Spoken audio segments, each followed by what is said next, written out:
baru sekarang siang. Baru sekarang. Emang biasanya bangun jam 6:30 atau lebih pagi? Jam 5. Nah itu kenapa setengah 7? Malam nggak bisa tidur. Mikirin apa utang? Juga enak banget. Oh enak badan. Kamu tinggal sama orang tua? Nah, Mamanya tahu nggak kalau lagi nggak enak badan? tahu cuman nggak apa keluarga. Terus nggak minum obat? Udah. Udah. Terus baru tidur. Oh, kalau lagi pilek mah biasanya habis minum obat langsung tidur. Ya main HP dulu ya. Iya. Ya iyalah udah pilek main HP. Jadinya bablas. Iya. HP itu kan ngeluarin sinar biru. Kalau kamu udah malam masih ngolotin HP, efeknya jadi begadang. Terus besok mau kayak gini lagi ya? Iya makanya kan kita kan nggak tahu di jalan ada apa kan. Iya karena nggak tahu di jalan mau ada apa, ban bocor apa ada apa, nah antisipasinya datangnya lebih pagi, berangkatnya lebih awal walaupun kamu naik motor ya. Besok nggak terlambat lagi ya.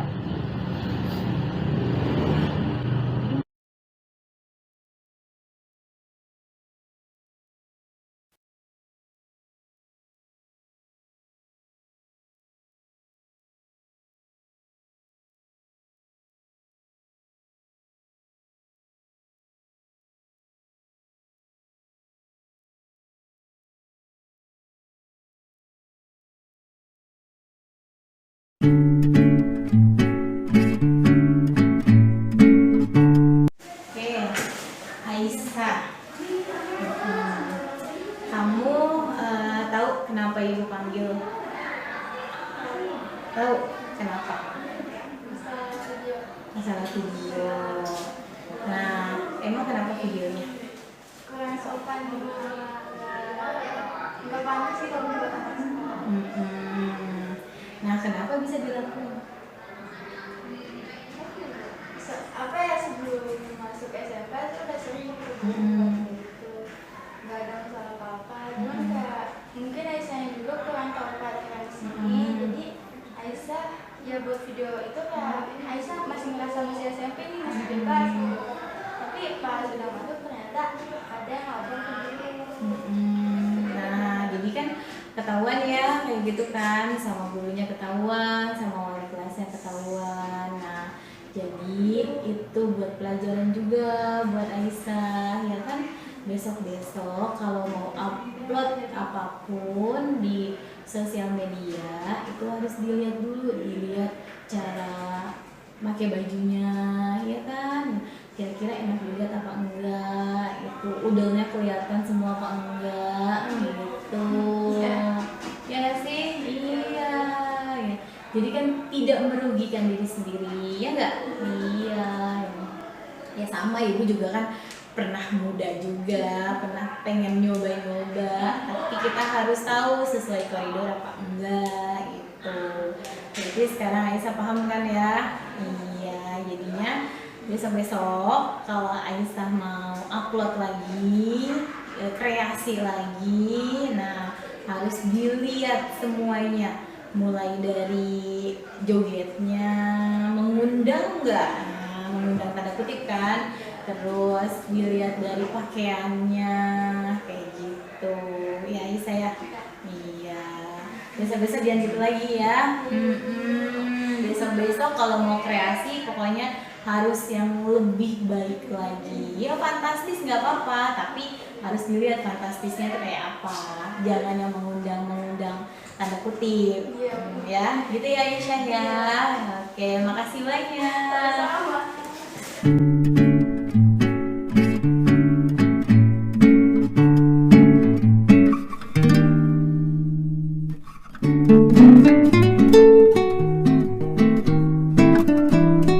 Warahmatullahi wabarakatuh.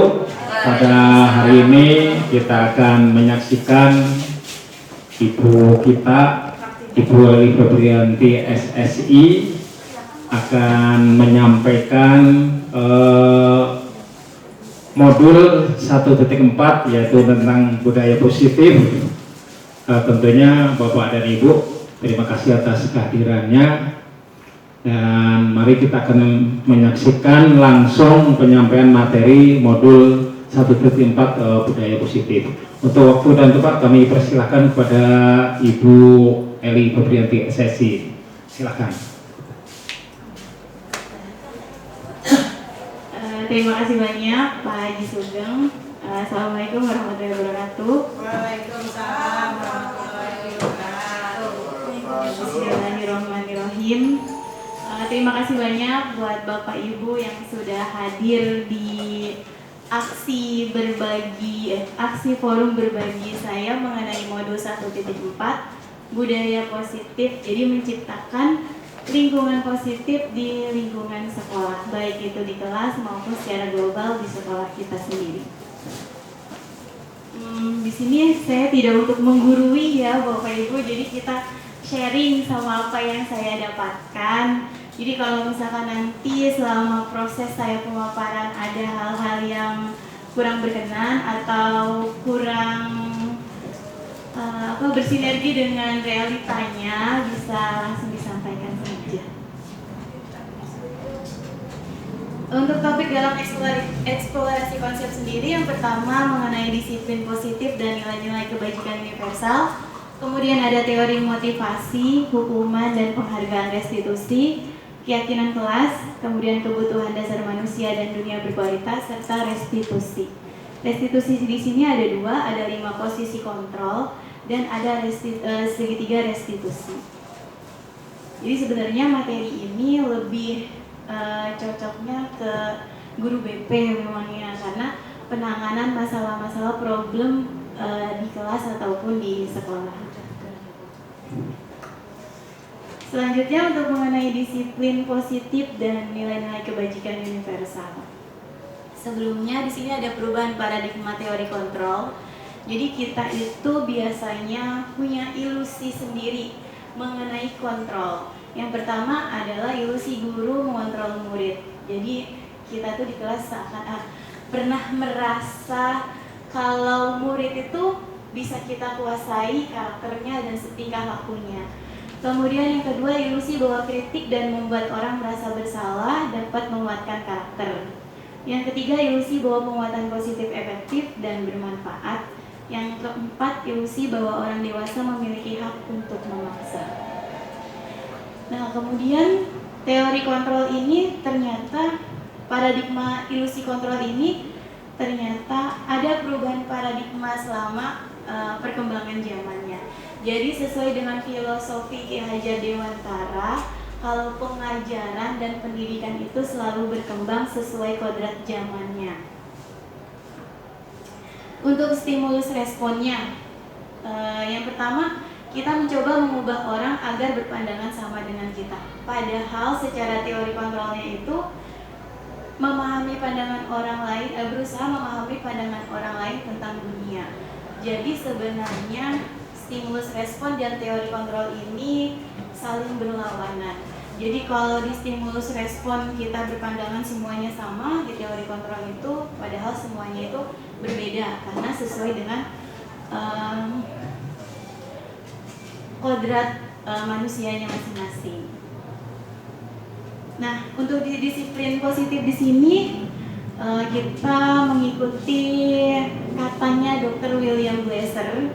Yang pertama mengenai disiplin positif. Anda tidak bisa mengontrol orang lain, hanya Anda yang bisa mengontrol diri Anda. Nah, ini menurut Dr. William, kalau teori kontrol itu yang bisa mengontrol hanya diri kita sendiri, bukan orang lain. Kemudian di bawahnya ada makna disiplin. Makna disiplin. Jadi makna disiplin di sini adalah belajar kontrol dengan menggali potensi kita agar tercapai tujuan mulia, yaitu sesuatu yang menjadi seseorang yang kita inginkan berdasarkan nilai-nilai yang kita hargai. Nilai-nilai ini terdiri dari 3 motivasi. Kita punya 3 motivasi, motivasi eksternal dan motivasi internal. Motivasi eksternal itu biasanya dari luar, kalau yang internal itu berarti dari dalam. Untuk motivasi eksternal itu biasanya yang pertama adalah untuk menghindari hukuman dan ketidaknyamanan. Dan yang kedua adalah untuk mendapatkan imbalan atau penghargaan dari orang lain. Jadi kayak misalkan pribadi saya sendiri datang lebih pagi, itu memang ada motivasi eksternalnya. Yang pertama, menghindari ketidaknyamanan. Kemudian yang ketiga ada untuk menjadi, motivasi ketiga ini motivasi internal, untuk menjadi orang yang mereka inginkan dan menghargai diri sendiri dengan nilai-nilai yang mereka percaya. Nah, kita mengharapkan disiplin positif ini anak-anak itu memiliki motivasi yang ketiga, yaitu secara internal, bukan secara eksternal. Karena kalau secara eksternal kan berarti menghindari hukuman, kemudian mengharapkan penghargaan. Karena penghargaan sendiri itu ada penghargaan yang sifatnya memang memotivasi, ada penghargaan yang kalau jangka panjangnya itu malah membuat si anak motivasinya menurun.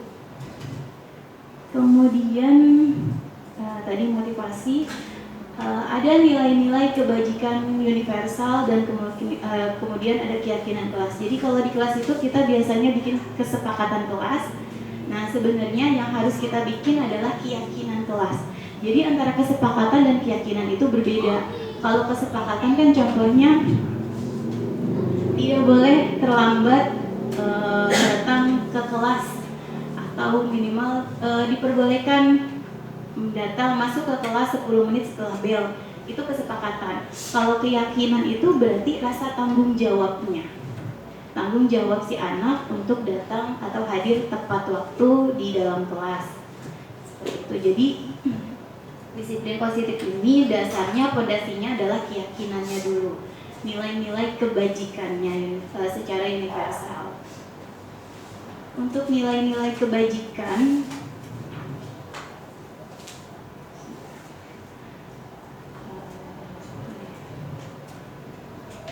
untuk nilai-nilai kebajikan itu biasanya berdasarkan profil pelajar Pancasila, mulai dari mandiri, kemudian kreatif, kolaboratif,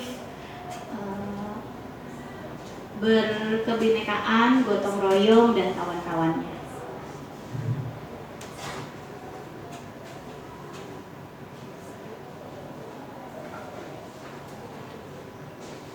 Kemudian model berpikir menang-menang, kolaborasi, dan konsensus menciptakan pilihan-pilihan membantu. Jadi disiplin positif ini dia juga menciptakan teori kontrol. Jadi Dr. William Glasser itu merespon kalau anak di kelas itu jangan meyakini adanya menang kalah, tapi menang-menang.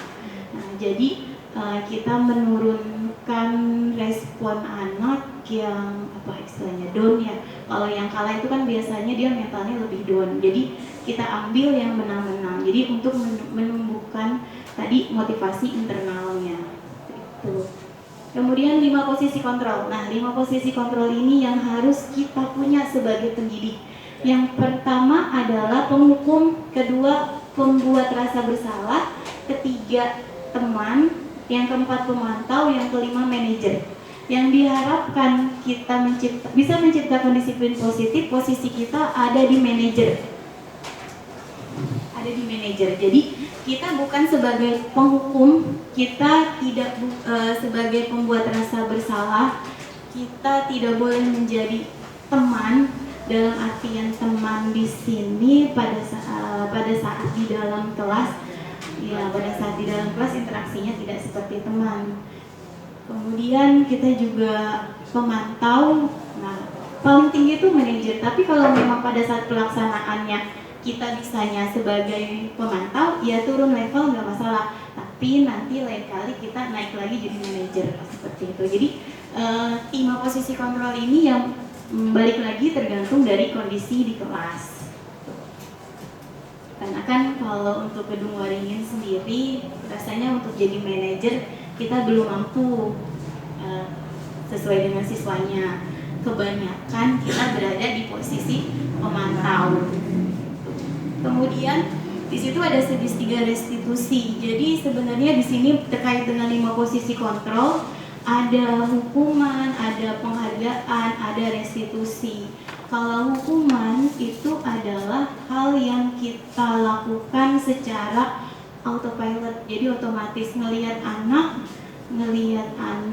kayak contohnya tadi Dias ya, contohnya Dias tiba-tiba bolos. Nah kita ngelihat dia bolos, secara otomatis kita kan langsung hukum karena ngelihat permasalahannya, pelanggarannya. Nah kalau konsekuensi itu adalah pelanggaran aturan yang dilanggar. Jadi memang ada hukuman yang sudah ditulis secara rinci mengenai pelanggaran yang dilakukan terhadap aturannya. Jadi sudah ada otomatis. Jadi bukan yang tiba-tiba melihat terus akhirnya kita hukum. Nah kemudian dari kalau melanggar ini konsekuensinya ini. Iya. Ya, ada hukum tertulisnya. Bukan spontan. Iya, bukan spontanitas. Kemudian ada restitusi. Kalau restitusi ini masalah dari anak, kemudian anak kita panggil, kita tanyakan nanti terkait segitiga restitusi, terkait masalahnya apa. Jadi si anak sendiri yang memecahkan masalahnya. Jadi kan posisi kita sebagai manajer, jadi kalau si restitusi ini kita memantau dan manajer. Jadi anak masalahnya menyadari masalahnya, kemudian anak meyakini keyakinan kelasnya itu sudah dilanggar, tidak sesuai dengan keyakinan kelas yang dia punya. Kemudian yang ketiga dia dapat memecahkan masalahnya sendiri. Itu mengenai restitusi. Nah hukuman itu bisa diberikan ke siswa, itu adalah alternatif paling terakhir. Hukuman. Jadi dalam disiplin positif menciptakan lingkungan positif di sekolah, hukuman itu sebagai cara alternatif paling terakhir kalau memang konsekuensi, penghargaan, restitusi tidak bisa dilakukan lagi. Kemudian di sini ada kebutuhan dasar manusia. Jadi keyakinan kelas itu juga didasari dari kebutuhan dasar. Kebutuhan dasarnya yang pertama bertahan hidup, kemudian yang kedua penguasaan, yang ketiga kasih sayang dan rasa diterima, kemudian yang keempat kesenangan, dan yang kelima adalah kebebasan.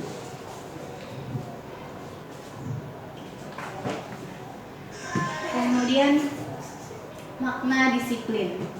Disiplin juga hampir sama dengan motivasi, jadi dia ada yang eksternal, ada yang internal, ada yang secara luar, ada yang dari dalamnya. Nah, untuk budaya kita, makna disiplin itu menjadi sesuatu yang dilakukan seseorang pada orang lain untuk mendapatkan kepatuhan. Kecenderungan umum adalah menghubungkan kata disiplin dengan ketidaknyamanan, bukan dengan apa yang kita hargai atau pencapaian suatu tujuan mulia. Nah ini nilai-nilai kebajikan universalnya. Jadi ada mandiri, ada bernalar kritis, berkebinekaan global, bergotong royong, kreatif. Ini masuk ke dalam profil pelajar Pancasila.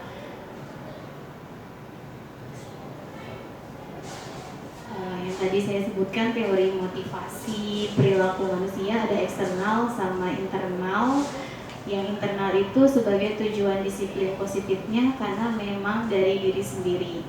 Kalau yang eksternal itu yang tadi ada ketidaknyamanan atau menghindari hukuman atau biar mendapatkan imbalan atau penghargaan dari orang lain atau institusi.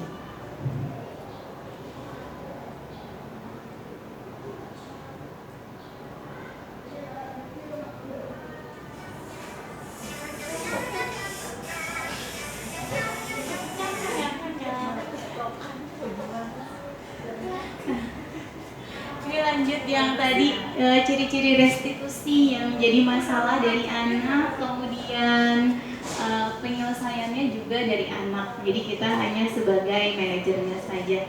Yang pertama bukan untuk menebus kesalahan, namun untuk belajar dari kesalahan. Yang kedua memperbaiki hubungan. Yang ketiga tawaran bukan paksaan. Yang keempat restitusi menuntun untuk melihat ke dalam diri. Yang kelima, restitusi mencari kebutuhan dasar yang mendasari tindakan. Yang keenam, restitusi diri adalah cara yang paling baik.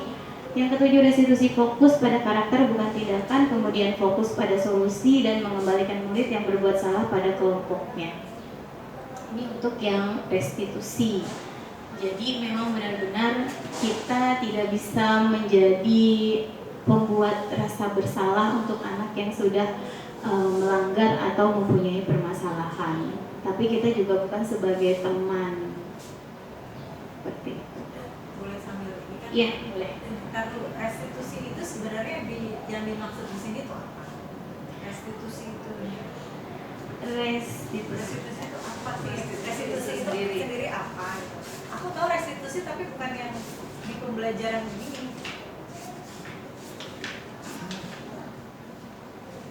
Ada di tadi.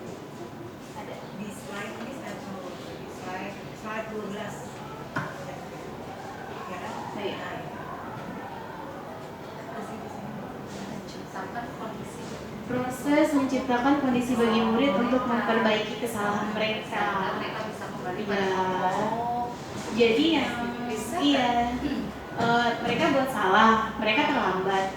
Kita tuh nanya kenapa terlambat. Kemudian dia kan pasti jawab kenapanya. Habis itu kita coba dorong, kira-kira ini sesuai enggak dengan peraturannya, sesuai enggak dengan keyakinan kamu. Nah, habis itu dia jawab, ya habis ya kayak yang kemarin kelasnya Bu Rosi, nah itu jadi dia masuk ke dalam restitusi. iya masuk ke dalam restitusi karena dia menyadari kesalahannya dan dia mencoba mencari solusinya apa. Mencari tindakan. Iya, restitusi. Jadi untuk prosesnya itu pakai segitiga restitusi. Jadi sehingga dia bisa masuk ke kelompoknya lagi. Iya. Dan kelompoknya tadi mengubah pemikiran bahwasanya kayak kemarin kelompok dia itu, oh iya sudah menyadari kesalahannya sehingga tidak disalah-salahkan lagi gitu ya. Begitu. Ya. Iya. Tidak disalah-salahkan lagi Jadi akhirnya ujungnya. kita juga sebagai guru karena prosesnya manajer, jadi tidak menyalahkan sama apa yang sudah dia langgar gitu. Tapi kita hanya benar-benar mengarahkan. Dia menyadarkan dirinya Iya, iya. mencari kesalahannya sendiri. Mengakui kesalahannya yang sudah lakukan ya. Iya, betul sekali. Iya, ini tuh memang materi BP ya. Sambil ambil ini ya. Iya. Itu Lanjut. lanjut.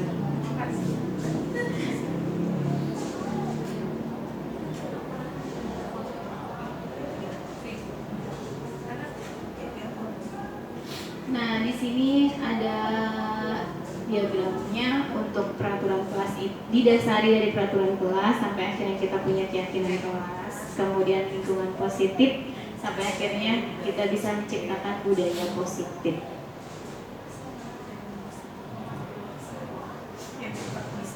Bisa ya. Iya, bisa. Saya kebetulan di SMK wali kelas, jadi beberapa hal yang iya kan karena katanya mulai dari diri sendiri aja dulu ya, karena untuk merangkul mengajak satu sekolah rasanya sulit kan. Nah, untuk kelas saya sudah mulai diterapkan restitusi dan kawan-kawannya. Jadi kalau ada permasalahan, anak itu digiring dulu buat menyadari kesalahannya dan segala macam sampai akhirnya dia bisa memberikan solusi buat permasalahannya sendiri. Begitu. Cari solusi.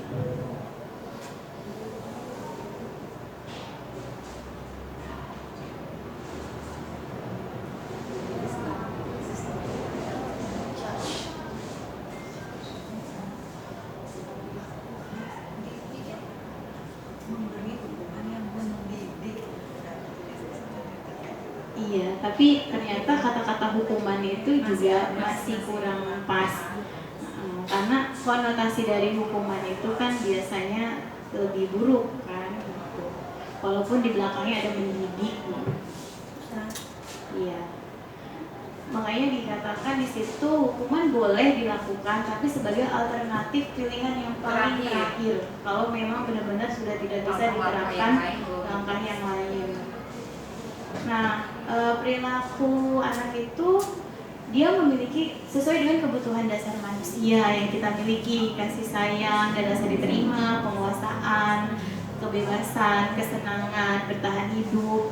Jadi kalau ada anak yang bermasalah, biasanya dia kurang dari kebutuhan dasarnya. Yang kayak siapa ya? Kayak Alex 11 MIPA 3. Nah, dia itu kan apa ya? Senangnya tuh main segala macam kalau di kelas ngobrol. Nah, berarti dia merasa kebutuhan dasar kebebasannya ini kurang. Makanya akhirnya dia lakukan di kelas, di sekolah, di kelas gitu. Jadi nyari-nyari perhatian, Bisa caper, tapi bisa juga dia anaknya aktif. Ya, bisa jadi. Kalau aktif yang positif nggak apa-apa. Kalau aktifnya ajak ngobrol temennya, Iya, tapi tetap itu berarti harus dilihat dari kebutuhan dasarnya apa.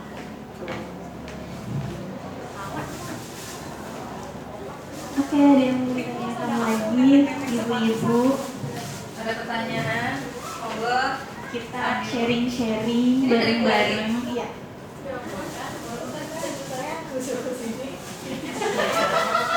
Saya ada yang ditanyakan anaknya. Tanya dulu sebelum coblos dulu. Ya, belum sah belum nanya. Kita sharing-sharing aja, maksudnya ngobrol santai aja gitu. Tapi tertarik sama yang manajerial itu bisa Iya. manajernya gitu Bu, realnya di posisi kontrol apa gitu. Oh, ini posisi kontrol. Manajerial. Manajerial. Guru sebagai manajerial. Jangan discaca. Iya, sebagai manajer ya. Guru sebagai manajer. Guru sebagai manajer.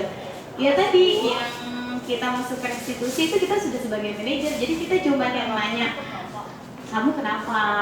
Kayak gitu. Terus kira-kira kamu sadar nggak salahnya apa? Gitu. Iya, mancing aja. Gitu. Saya juga kadang sering kayak gitu Bu ya. Nanya apa nanya salah gitu misalnya. Gimana solusinya? Nah, itu dia. Berarti kan kita harus melakukan pendekatan. Ya, kita melakukan pendekatan. Jadi kan balik lagi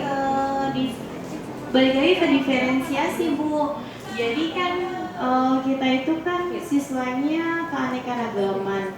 Jadi kita harus tahu karakternya si anak. Kita harus menggali lagi si anak itu lahirnya bagaimana, orang tuanya seperti apa, lingkungan tumbuh dan kembangnya bagaimana, lingkungan temannya juga seperti apa.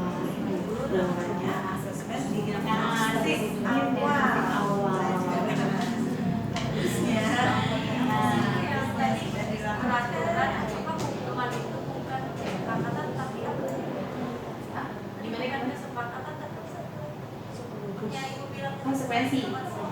Kesepakatan tapi ada tadi Keyakinan kelas. karena yang keyakinan Keyakinan.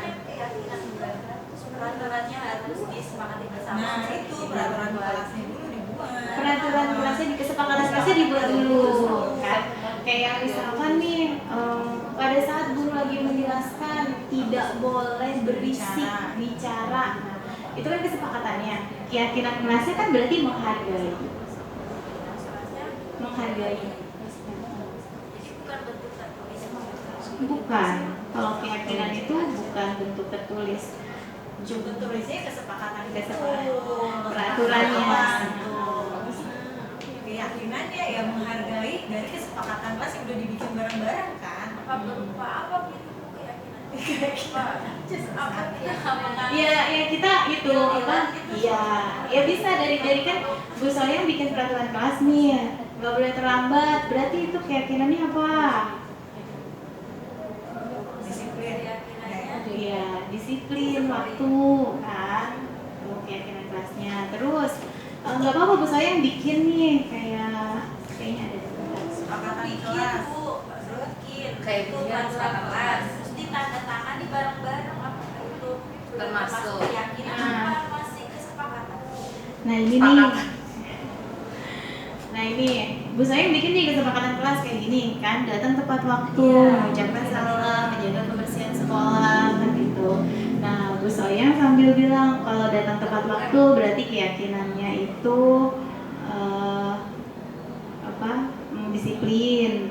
Kemudian menjaga kebersihan sekolah berarti apa? Tidak ada sampah di dalam kelas. Iya, menjaga kebersihan sekolah. Keyakinannya berarti apa? Keyakinannya apa? Apa yuk? Model keyakinan itu yang Gimana sih keyakinan harusnya diterapkan gimana? Di bentar nih. Datang tepat waktu. Nih kan kalau keyakinan itu kan kayak tadi yang salah satunya profil pelajar Pancasila yang mandiri dan segala macam. Kemudian ada juga yang kreativitas, kerjasama, percaya diri. Nah itu masuk keyakinan kelas. Kemudian berorganisasi, bekerja sama, kejujuran, hormat, baik dan rendah hati, toleransi. Nah itu masuknya ke keyakinan. Jadi apa ya, sifat ya maksudnya ya. Nah sifat itu kita lihat ke keyakinan. Sepakatnya tidak ada sampah di kelas berarti itu Kesepakatannya. Saya Berarti kan bisa atau enggak tanggung jawab, atau cinta lingkungan. Nah itu kayak bisa jadi terlalu luas iya, kali. bisa jadi harus kita tumbuhkan. iya. Iya, yang harus kita tumbuhkan. Jadi nanti pada saat anak ada pelanggaran, jadi kita bisa arahkan ke keyakinan kelasnya gitu. Keyakinan yang sudah kita bangun di kelas. Misalnya yang tentu peraturan kesepakatan yang dibuat. Terus ternyata tragedinya ada tuh sampah. Terus apa yang kita lakukan Bu? Seperti apa gitu contoh konkretnya gitu? Ya udah, kan berarti kan dipanggil anaknya kan. Kalau pada saat kita ngeliat sendiri ya langsung ada spot. Ada sampah harusnya diapain ya? Jadi nggak mesti yang kata-katanya itu emang keyakinan di kelas kita apa? Nggak mesti kayak gitu maksudnya. Nggak mesti, kalau anak-anak kan takutnya kalau bilang keyakinan bingung. Ya langsung aja. Nah secara realnya aja itu ada sampah enaknya diapain ya? Kalau dibuang sampahnya Enggak. Apa enaknya dikantongi? Apa enaknya Harusnya diapain ya? Oh gitu. Kan Kalau udah berarti salah sudah dong saya menjurus. kemarin ya. Itu ada sampah di depan kelas, ada buah. Iya. Ayo diambil dong gitu. Ayo dibersihkan dong gitu. Berarti kayak gitu ya kata-katanya ya, menggiring agar dia itu tidak seperti diperintah gitu loh ya. jadi sadar ya. Jadi Jadi apa sih diskusi jadinya jadinya gitu ya. Kalau misalnya kita yang ngasih contoh, itu boleh ya? Bisa nggak? boleh. Itu kan jadi tauladan Iya. biasanya. Jadi kita tidak memerintah, tapi kita berusaha dikasih Body language. Apakah kita harus begini mau ngambil sampah? Ini memangnya sampahnya diapain ya? Kalau aku gini, kan kamu ada di situ ada sampah. Gitu. Nah, lihat jadinya gitu.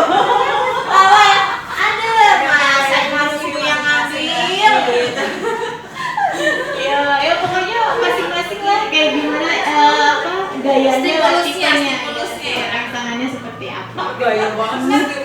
Enggak, masih diketawain sama murid-murid kita. Itu kenapa sih Bapak Ibu guru kan kayak gitu gitu. Kan anak kita nggak peka. Nah, justru mungkin dari setiap hari begitu mungkin dia akan ditimbulkan rasa peka tadi. Tadi barusan itu kelas IPS. Nah, rasa Aku kepekaan ada di beda. pintu. Nyetel musik kenceng banget kan sampai aku datang ya. Terus speaker mau saya ambil, Mbak mau dimatiin gitu, dimatiin langsung. Ada anak mau buang sampah, isi dong Bu.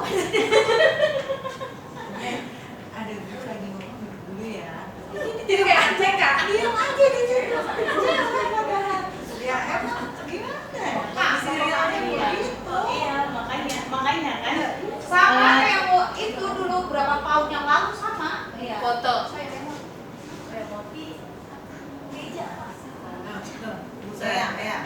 kasirnya? Ini udah diolah. Produknya apa itu? Ini produk lama, ini produk baru ini yang perlu di. Ayo balik. Iya. Ayo lanjut. Iya. Oke, ada lagi ibu-ibu? Sepertinya cukup. Cukup ya? Atau ada lagi? Cukup bertanya lagi, cukup udah tutup pertanyaannya. Nah, ini contoh dari peraturan dan keyakinan kelas. Selalu kembalikan buku ke tempatnya, berarti keyakinan kelasnya tanggung jawab. Tuh, dilarang membawa orang lain berarti menghormati orang lain atau menghargai orang lain. Lihat nih, itu maksud keyakinan tuh. Ini ya peraturan dan keyakinan kelas. Tadi jangan berlari di kelas atau koridor, berarti keyakinannya keselamatan dan keamanan. Kesopanan juga sebenarnya ya. Kemudian dilarang menggunakan narkoba, berarti keyakinan kelasnya kesehatan. Nah ini Bu Soyang antara peraturan dan keyakinan kelas. Pertanyaan kurang hati. Pertanyaannya satu itu ini haknya siapa? Siapa yang Bu, cara membentuk keyakinan itu saya itu Bu, dilarang mengganggu orang lain, yaitu keyakinannya menghormati orang lain. Cara kita untuk menumbuhkan kesadaran keyakinan orang menghormati orang lain itu apakah ya seperti apa Bu? Apakah ya itu seperti apa gitu contohnya?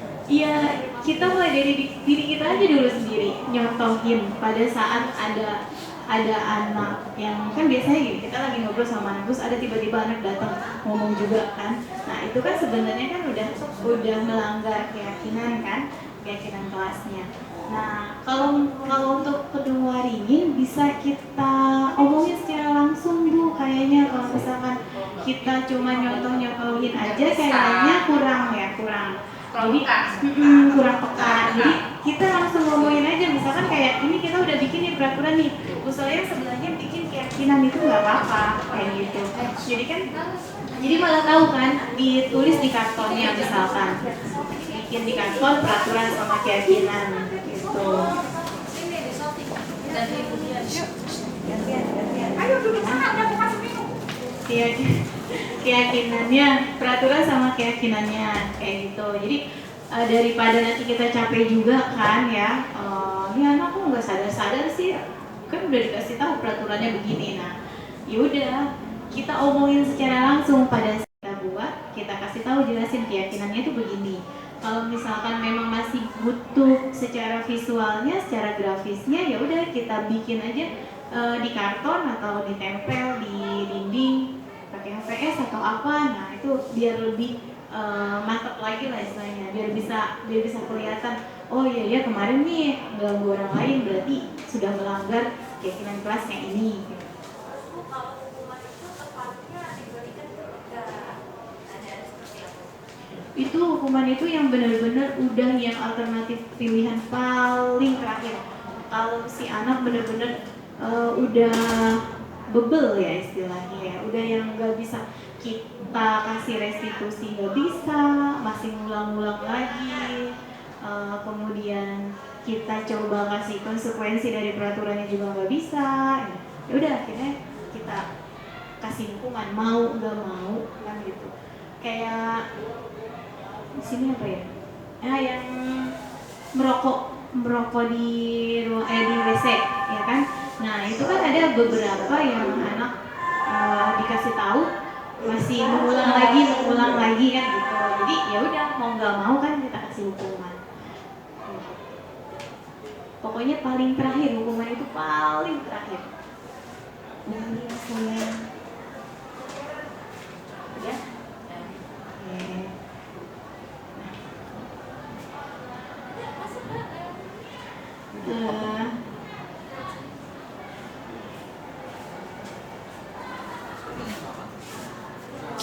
Nah ini ada perbedaan hukuman sama konsekuensi. Assalamualaikum. Ini ada perbedaan hukuman dan konsekuensi. Kalau hukuman itu dia sesuatu yang menyakitkan harus terjadi. Kalau konsekuensi itu sesuatu harus terjadi. Karena memang kan dia ada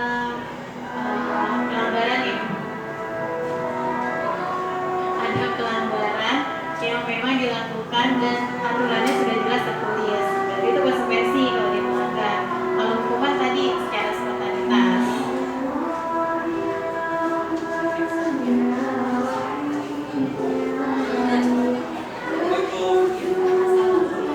Nah ini untuk yang restitusi ya, hukuman, konsekuensi, dan restitusi.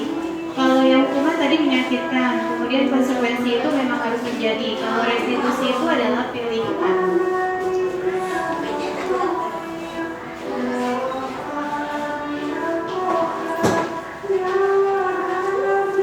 Oke, seperti itu. Ada yang mau ditanyakan lagi? Sudah cukup. Baik, terima kasih banyak untuk pemaparan hari ini. Mohon maaf jika ada salah-salah kata. Terima kasih. Assalamualaikum warahmatullahi wabarakatuh. Memang muaranya itu pasti nanti akan ke keyakinan kelas, tapi mungkin cara untuk mendapatkan keyakinan itu bisa dimulai dari kesepakatan kelas dulu. Jadi awalnya kan kita membuat kesepakatan nih, ya boleh ada di sini ini gitu kan. Saya adalah yang sudah membuat kesepakatan kelas itu. Maksimal hadir 15 menit, masih boleh masuk gitu. Kalau lebih konsekuensi ada. Jadi di kesepakatan kelas itu saya udah bikin konsekuensinya adalah berarti di absen saya dianggap tidak hadir kalau dia melanggar kesepakatan kelas yang atasnya itu. Nah, mungkin awal-awal akan ada yang mencoba. Anak-anak tuh nyoba, bener nggak sih nih gua 15 menit ini gini gitu. Nah, ketika kemudian ada yang mencoba, ini pengalaman ya, kayak ada yang mencoba, terus temennya sendiri yang ingetin, Bu udah lebih dari 15 menit Bu gitu kan sini gitu kan.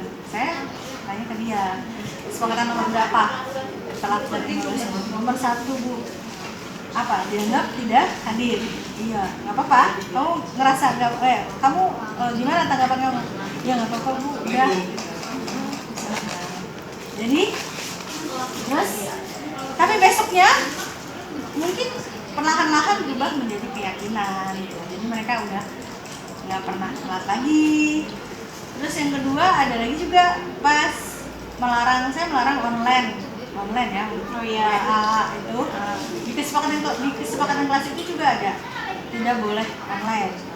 Mencari jawaban. Ya, pokoknya online membalas WA dan yang lain-lainnya gitu. Iya. Ketika KBM, kecuali memang diperintahkan untuk online. Misalnya mereka lihat DCR atau apa gitu. Nah itu ada kesepakatannya juga. Sama juga seperti itu. Awalnya jadi kesepakatan, terus suatu saat ada temennya yang WA-WA-an tuh pada saat KBM. Temennya sendiri, Bu ini online Bu, gitu kan. Ketika udah online, ayo kesepakatan nomor berapa? Online gitu. Nomor 3, apa konsekuensinya? Jadi situ kan kalau online HP diambil sampai KBM berakhir kan gitu. HP ini diambil Bu, HP-nya sampai KBM berakhir. Udah, mana HP-nya? Udah jadi. Melihat itu teman-temannya jadi berubah menjadi keyakinan gitu. Jadi tadi ujungnya kan berarti keyakinan kelas, tapi mungkin kita Diawali dari kesepakatan. Tanggapan doang. Terima kasih. Ya jadi sebenarnya kalau kayak kesepakatan sama keyakinan itu memang harusnya berjalan beriringan. Tadi yang Bu Soy yang tanya itu kesepakatan itu bagaimana keyakinan bagaimana kalau di kita di gedung lainnya memang kalau untuk kesepakatan dan keyakinan kalau memang perlu ditempel. Jadi sebelahan kayak kesepakatan, sebelahannya keyakinan. Datang tepat waktu berarti keyakinan kelasnya itu berarti disiplin waktu atau menghargai waktu. Tidak menghargai tidak mengganggu orang lain berarti keyakinannya itu menghargai atau menghormati orang lain. Nah kalau memang perlu ditempel dua-duanya. Jadi untuk mengingatkan kan tadi masalah di gedung lain kan kurang peka anak-anaknya. Nah untuk menyadari yang kayak gini tuh bentuknya keyakinannya tuh kayak ini. Oh itu tuh waktu itu di kelas berarti ya. Kalau saya kan per mata pelajaran. Jadi saya juga ditulis tuh Bu, ditulis kesepakatan kelasnya di buku matematika malah ditandatanganin sama mereka. Saya minta tandatanganin gitu. Jadi memang ada ini. Tapi alhamdulillah berjalan tuh. Jadi mungkin menjadi keyakinan kelas ya, walaupun Kayak- tidak tertulis. Iya, gitu. Jadi wujudnya tidak tertulis. Iya, karena memang sebenarnya realitanya itu keyakinan kelas memang tidak ada wujud tertulis. Iya, tidak ya. tertulis, kan. Cuman kan kalau untuk mengkondisikan anak-anak kita kayaknya perlunya ditulis kayak gitu. Jadi untuk sebagai edukasi juga sih, ini loh keyakinan tuh nilai-nilainya kayak gini, kebajikan itu nilai-nilainya kayak gini. Gitu. Sehingga nanti muaranya adalah berubah perilaku Iya. menjadi lebih baik. Iya. Jadi kita bisa menciptakan lingkungan yang positif. ya, kondusif. Iya. Oke, Bu Eli, Iya, terima kasih. terima kasih Ya, juga.